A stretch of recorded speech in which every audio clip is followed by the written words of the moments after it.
A face isn't just a face, it's a story. Every expression and every tiny shift in a muscle tells us something about the person.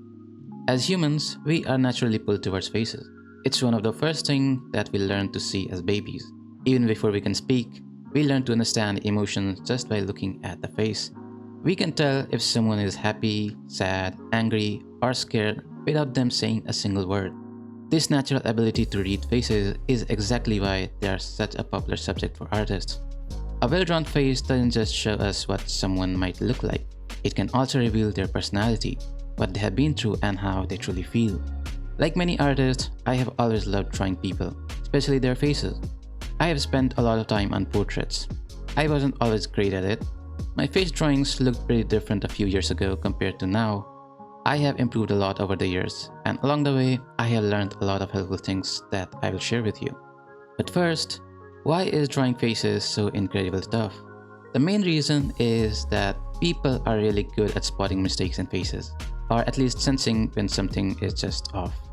Drawing something like a hand can be difficult, but with hands, most people won't notice mistakes in proportions. With faces though, every tiny mistakes in proportion can take your drawing to that uncanny valley, which can make your drawings uncomfortable to look at. We grow up constantly looking at and recognizing faces. We look at faces so much that we can easily tell when something's about a face doesn't look right. Drawing faces is probably the only type of drawing where even the smallest of mistakes in proportion are very unforgiving. So, how do you get better at drawing faces? Well, drawing more is always a good answer, but there are ways to make your progress faster. First, I would highly advise that you adopt one of the established face drawing methods. Why? Because this is the most effective way to train your eye and hand to understand facial proportion. Drawing from imagination becomes much easier once you have internalized a structured system for constructing the head. Two of the most popular methods are the Loomis and the Riley method. You can follow either or even another method that suits your style. The point is to pick one that works for you and stick with it. Once you have chosen a method, commit to it. Practice it so often that it becomes a second nature. Repetition is what helps these construction lines and proportions settle into your muscle memory so you can recall them effortlessly, whether you are working from reference or imagination. Personally, I use a version of the Loomis method in my own drawings. I like it because it's straightforward, flexible, and incredibly effective for understanding and memorizing the basic structure of the face. The core concept behind the Loomis approach is that you can divide the face into three equal parts, from the hairline to the brow, from the brow to the bottom of the nose, and from the bottom of the nose to the chin. Now, this may not apply to every face, so you definitely need to make some changes based on the reference, but it works most of the time. You can also manipulate the proportions based on the kind of characters you want to draw. For example, many artists, including myself, prefer to make the chin a bit smaller when drawing females, as it makes the character look more feminine, and the opposite is true for the males. Here's a crucial tip for drawing faces. While all lines are important, the midlines, both horizontal and vertical, are absolutely vital. When you look at a face straight on, these lines intersect at a perfect 90-degree angle, helping you establish perfect symmetry and proportion. However, a common mistake for beginners is to assume this 90-degree angle stays the same regardless of the head's angle. This isn't true. As the face turns, the angle between these lines changes dynamically. Learning how these angles change with different head rotations is absolutely crucial to drawing convincing faces, whether you are working from a reference photo or drawing entirely from memory. This is one of those concepts that took me a while to grasp, but once I did, things just became much clearer.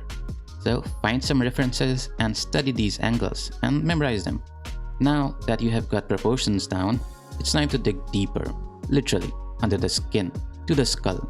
Drawing the skull is important for understanding how a face actually works. It's not just a spooky Halloween prop. The skull is the foundation of the human head, giving it all its structure and sturdiness.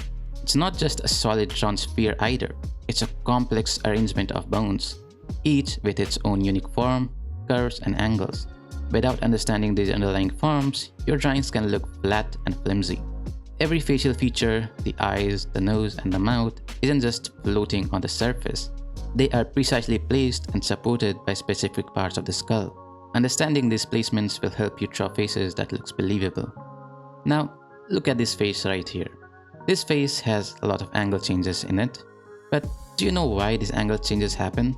Why does the forehead come out like this and then go in? Why does the cheek come out and then go in again? To understand this, you need to look at the skull. The forehead comes out because of the brow ridge, goes back in because of the eye socket. The cheek comes out because of the cheekbone and then goes back in because of the empty space. Knowing what a face looks like and understanding why it looks that way are two entirely different things. Everyone knows, but only a few understand. There are other things you can do to get better at faces, like drawing the Osaro head. It gives you a crucial understanding of the planes of the face. You can also study how other professional artists draw their faces. It can give you some great insight into stylization and manipulating proportions. And that's it. And now all you need to do is just practice. Practice a lot. And this is it for this video. I will see you in the next one. Goodbye.